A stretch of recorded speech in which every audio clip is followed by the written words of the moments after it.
আসসালামু আলাইকুম। সংবাদে আপনাদের সবাইকে স্বাগত জানাচ্ছি। আমি ফিরোজ তোহা। শুরুতেই সংবাদ শিরোনাম। বাংলাদেশের সর্বশেষ গুরুত্বপূর্ণ আপডেট সংবাদে আপনাকে স্বাগত। শুরুতেই সংবাদ শিরোনাম, পরে বিস্তারিত। শুরুতেই জানিয়ে দিব, রিমান্ডে প্রশ্ন করলেই হাসেন আনিসুল হক। রাজধানীর মিন্টু রোডে ঢাকা মহানগর গোয়েন্দা ডিবি পুলিশ কার্যালয়ে 10 দিনের রিমান্ডে আছেন সাবেক আইনমন্ত্রী আনিসুল হক। জিজ্ঞাসাবাদের সময় হত্যা মামলায় গ্রেপ্তার করা হয়েছে শুনে মুচকি হাসেন তিনি, এমনটাই জানা গেছে। শুক্রবার আনিসুল হকের রিমান্ডের তৃতীয় দিন ছিল। এরপর জানিয়ে দিব, ছাত্র আন্দোলনে হতাহতদের চিকিৎসার ব্যয়ভার বহন করবে সরকার। বৈষম্যবিরোধী ছাত্র আন্দোলনে হতাহতে সরকারি হাসপাতালে বিনামূল্যে চিকিৎসা সহ যাবতীয় চিকিৎসার ব্যয় বহন করবে সরকার বলে জানিয়েছে অন্তর্বর্তী সরকারের উপদেষ্টা। এদিকে মোদিকে ঢাকা সফরে আমন্ত্রণ জানিয়েছেন ডক্টর মোহাম্মদ ইউনুস। অন্তর্বর্তীকালীন সরকারের প্রধান উপদেষ্টা ডক্টর মোহাম্মদ ইউনুস ভারতের প্রধানমন্ত্রী নরেন্দ্র মোদীকে বাংলাদেশের সফরের আমন্ত্রণ জানিয়েছেন।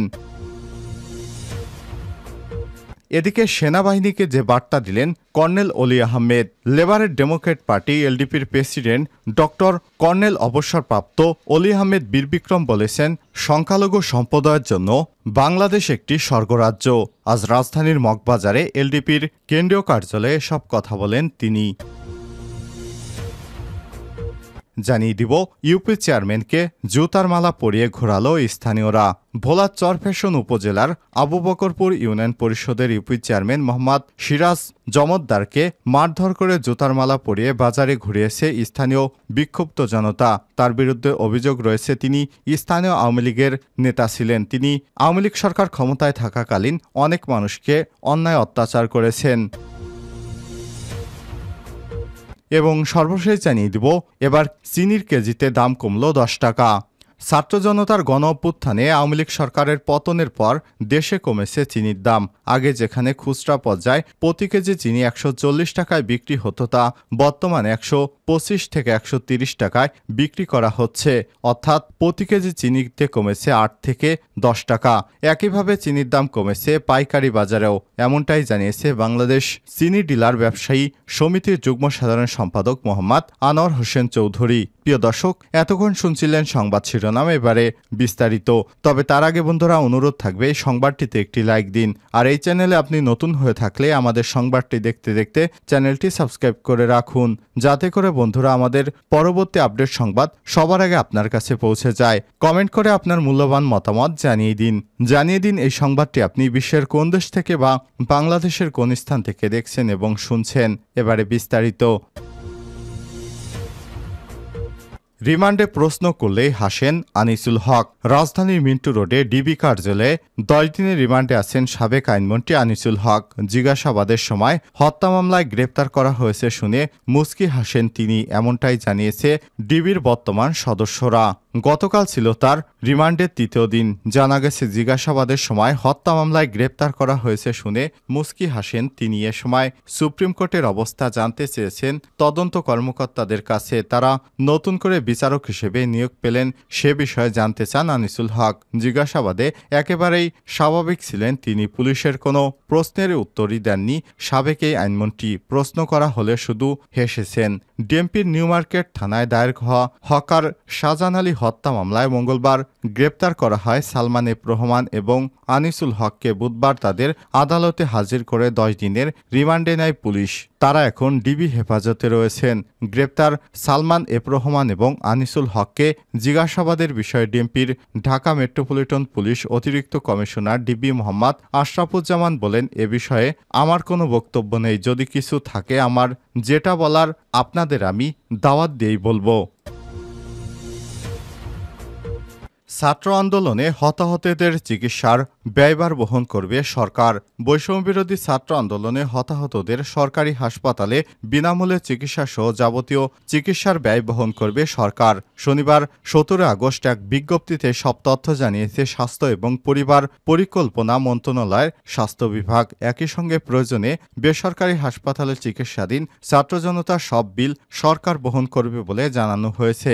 ওই বিজ্ঞপ্তিতে আরও বলা হয়েছে, বৈষম্যবিরোধী ছাত্র আন্দোলনে হতাহতদের ব্যাপারে 59 অনুসন্ধান করছে স্বাস্থ্য এবং পরিবার কল্যাণ মন্ত্রণালয় ইতিমধ্যে একটি কমিটি গঠন করেছে। কমিটির কর্মপন্থা নির্ধারণ রোববার 18 আগস্ট বৈঠকে বসবে। এছাড়াও বেসরকারি মেডিকেল কলেজ হাসপাতাল, বেসরকারি হাসপাতাল, ক্লিনিকগুলোতেও বৈষম্যবিরোধী ছাত্র আন্দোলনে আহত ছাত্র জনতার চিকিৎসা বিল গ্রহণ না করার অনুরোধ জানানো হয়েছে ওই বিজ্ঞপ্তিতে। উল্লেখ্য, সরকারি চাকরিতে কোটা সংস্কার শিক্ষার্থীদের আন্দোলন দমন করার জন্য গুলি চালায় পুলিশ সহ অন্যান্য আইন শৃঙ্খলা রক্ষাকারী বাহিনী। চালানো হয় রাবার বুলেট এবং ছড়াগুলিও। ছাত্র বিক্ষোভ এবং অভ্যুত্থানের মুখে গত 5 আগস্ট প্রধানমন্ত্রীর পদ থেকে পদত্যাগের পর দেশ ছেড়ে ভারতে পালিয়ে আশ্রয় নেয় শেখ হাসিনা। তবে শেখ হাসিনা ভারতেই থাকবেন কিনা বা কোথাও আশ্রয় নেবেন কিনা তা এখনও স্পষ্ট করেনি হাসিনার সরকার। শেখ হাসিনা পদত্যাগের পর গত 8 আগস্ট অন্তর্বর্তী সরকারের প্রধান উপদেষ্টা হিসেবে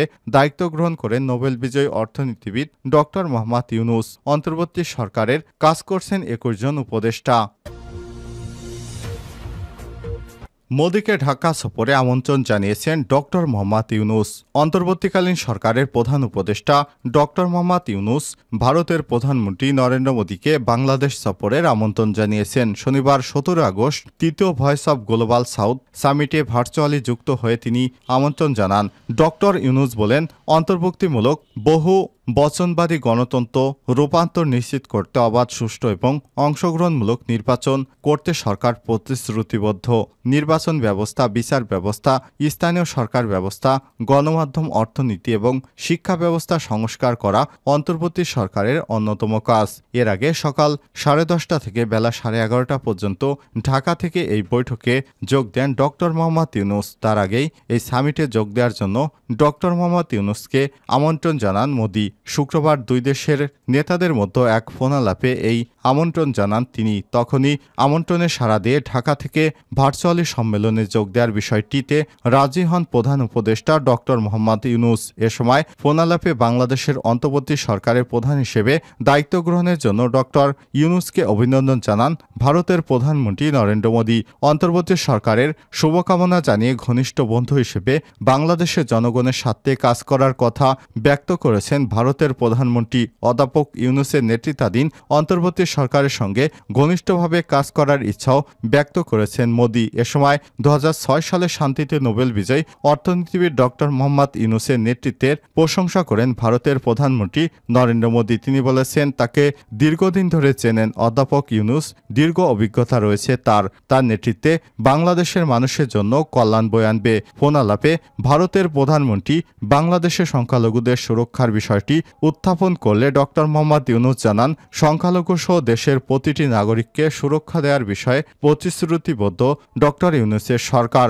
সংখ্যালঘুদের উপর হামলার খবর অতিরঞ্জিত করা হয়েছে জানিয়ে মাঠ পর্যায় থেকে সংবাদ প্রকাশ করতে ভারতীয় সাংবাদিকদের বাংলাদেশ সফরের জন্য আমন্ত্রণ জানান ডক্টর মোহাম্মদ ইউনূস। এ সময় ভারতের প্রধানমন্ত্রী নরেন্দ্র মোদীকেও বাংলাদেশে আসার আমন্ত্রণ জানিয়েছেন তিনি।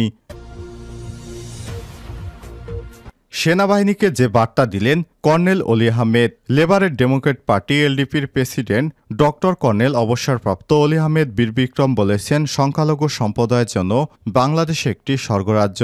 শনিবার রাজধানীর মগবাজারে এলডিপির কেন্দ্রীয় কার্যালয়ে এক সংবাদ সম্মেলনে এসব কথা বলেন তিনি। অলি আহমেদ বলেন, 1972 সালের পর থেকে আজ অবধি আওয়ামী লীগ এবং তার অঙ্গ সংগঠনের সদস্যরাই সংখ্যালঘু সম্প্রদায়ের জায়গা জমি, ব্যবসা প্রতিষ্ঠান অবৈধভাবে দখল করেছে, উপাসনালয় ধ্বংস করেছে। পক্ষান্তরে তারা অন্যান্য রাজনৈতিক দলের উপর তার দোষ চাপানোর অপচেষ্টায় লিপ্ত ছিল, এখনও রয়েছে। আশা করি সংখ্যালঘু সম্প্রদায়ের সদস্যরা আর নতুনভাবে বিভ্রান্ত হবেন না। সংখ্যালঘু সম্প্রদায়ের জন্য বাংলাদেশ হচ্ছে একটি স্বর্গরাজ্য, কারণ এদেশের 18 কোটি জনসংখ্যার মধ্যে 92% মানুষ মুসলমান।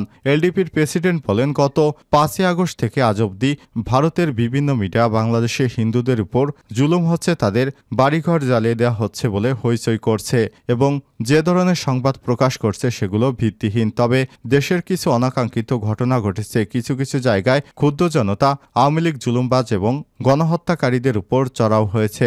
জনগণ ধর্মের বিবেচনায় কারো ক্ষতি সাধন করেনি, বরং গণহত্যাকারীর দোসরদের উপর আক্রমণ করেছে। এটা যুগের পর যুগ অনেক দেশেই হয়েছে।